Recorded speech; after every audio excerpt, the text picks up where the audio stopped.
बच्चों, आज हम अध्याय 3 तारों की दुनिया में कहानी का पाठ समझेंगे।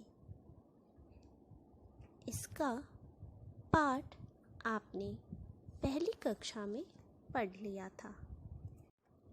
इस कहानी के लेखक विष्णु नार्लिकर जी हैं, जिनका जन्म 19 जुलाई 1938 को कोल्हापुर, महाराष्ट्र में हुआ था।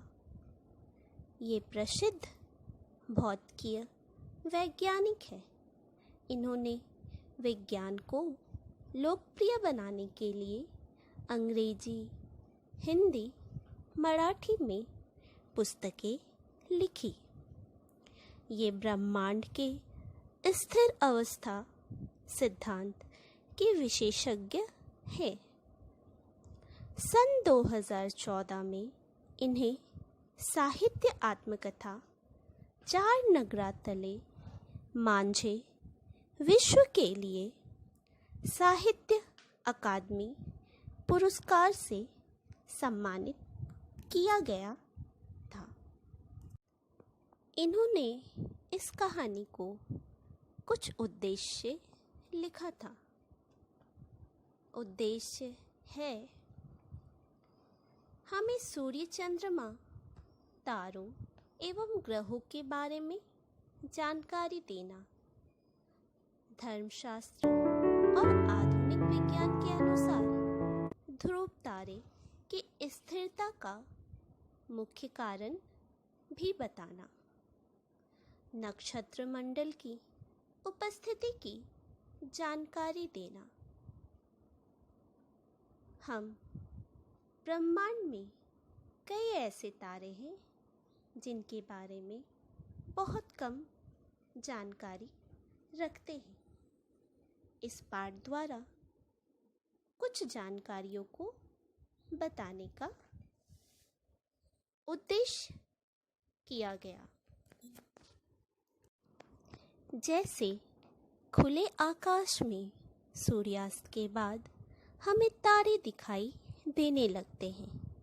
सूर्य के क्षितिज के नीचे जाने पर भी कुछ समय तक आकाश पर हल्का सा प्रकाश छाया रहता है।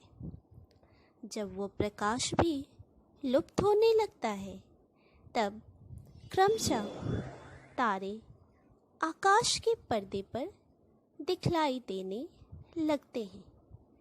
इससे हमें यह प्रतीत होता है कि सूर्य की रोशनी में तारे नहीं दिखते हैं। जब सूर्य क्षितिज अर्थात धरती और आकाश का जहाँ मेल होता है, उस किनारे को क्षितिज कहा जाता है। सूर्य के क्षितिज के नीचे जाने अर्थात डूबने पर कुछ समय तक आकाश पर हल्का सा प्रकाश रहता है। जब वह भी प्रकाश लुप्त हो जाता है, तो तारे दिखाई देने लगते हैं।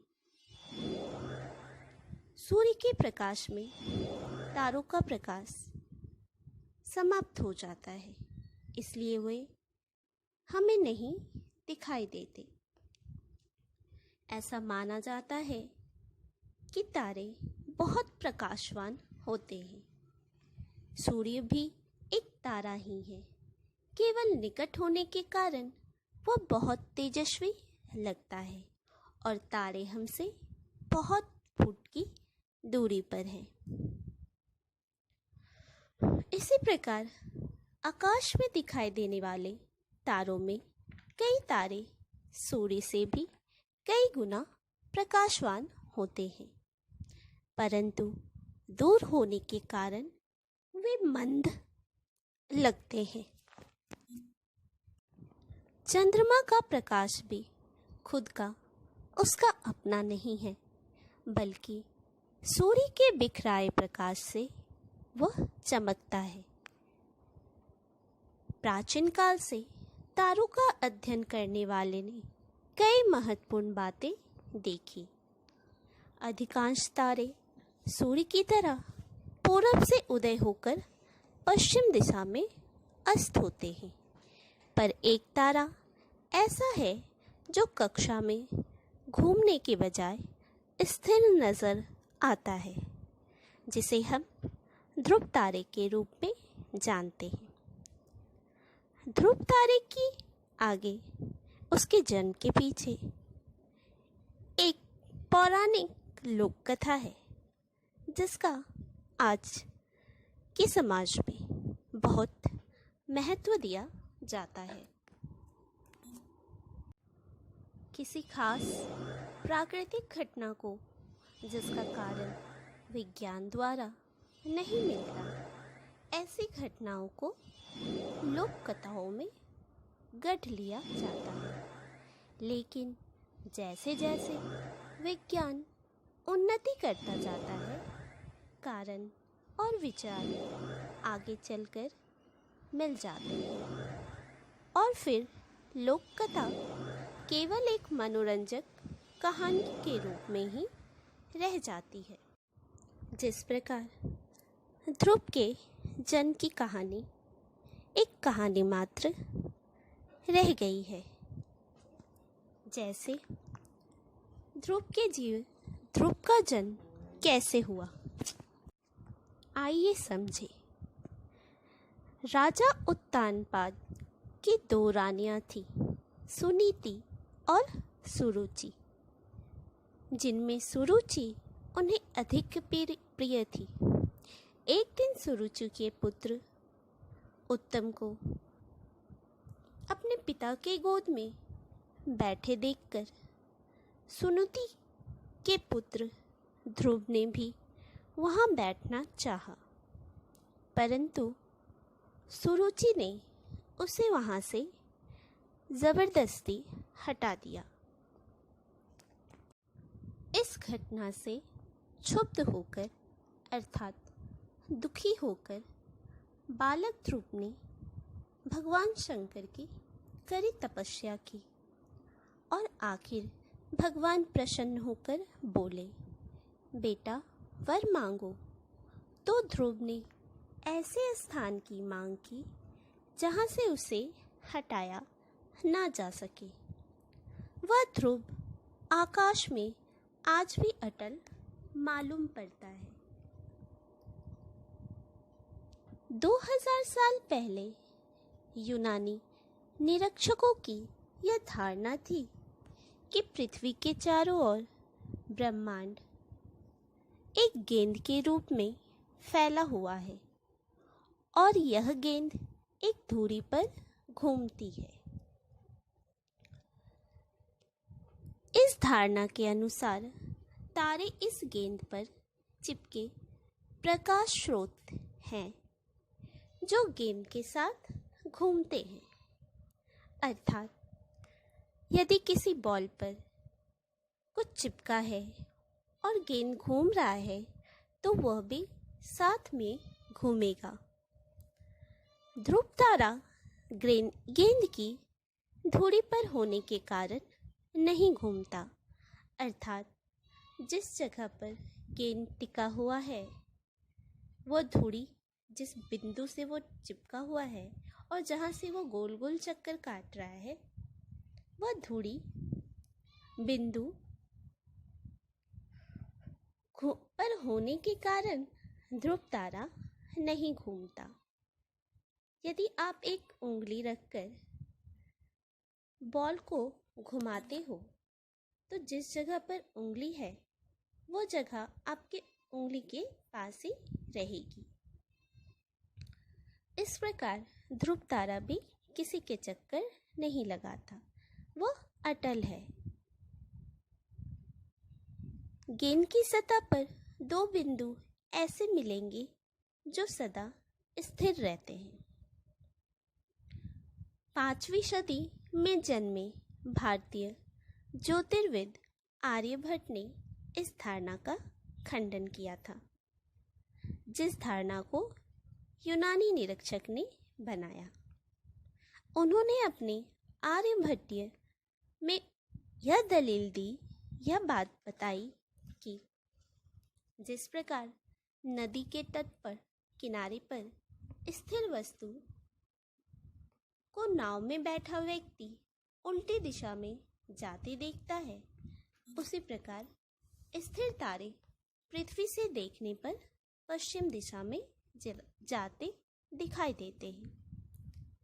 इसलिए आर्यभट्ट का यह दावा सही है कि ब्रह्मांड के तारे स्थिर है और पृथ्वी ही अपनी उत्तर दक्षिण धुरी पर घूमती है। लेकिन तत्कालीन एवं आर्यभट्ट के बाद के विद्वानों ने उनकी दलील को नहीं माना।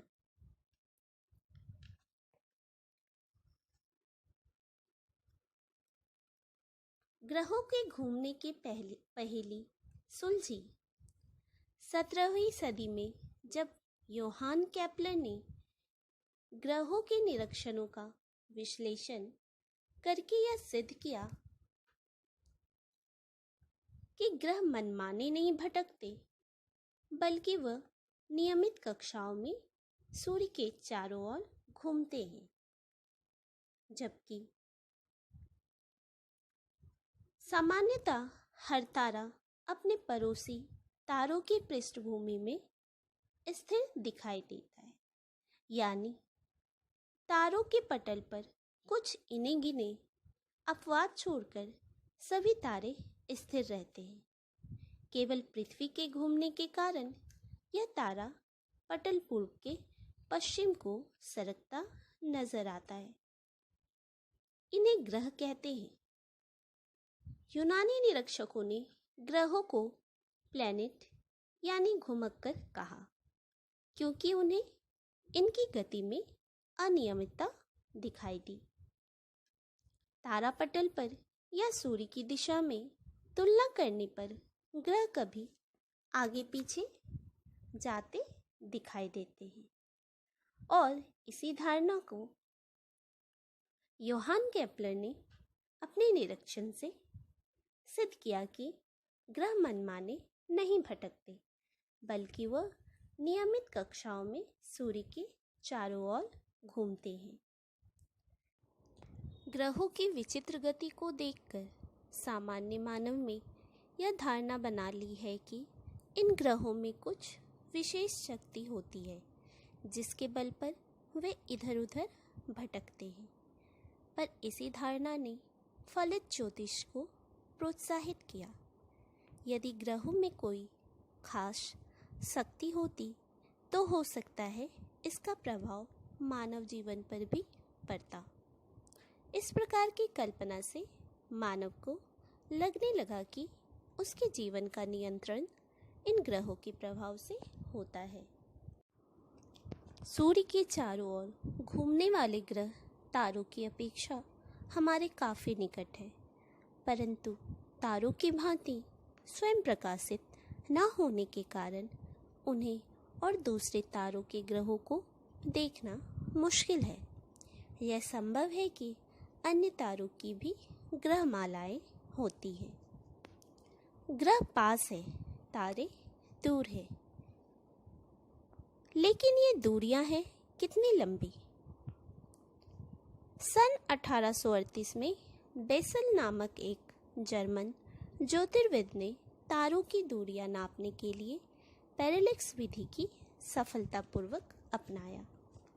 पैरेलैक्स विधि से तारों की दूरियों को नापा जाता है। तो यह थे हमारे आज के अध्याय। इससे हमें यह सीख मिलती है कि सूर्य ग्रहण, चंद्र ग्रहण, तारों का टूटना आदि के बारे में जो मिथक बातें, झूठी बातें समाज में फैली हुई है, यह पाठ उन मिथकों का शमन करता है, अर्थात उन झूठों को शांत करता है।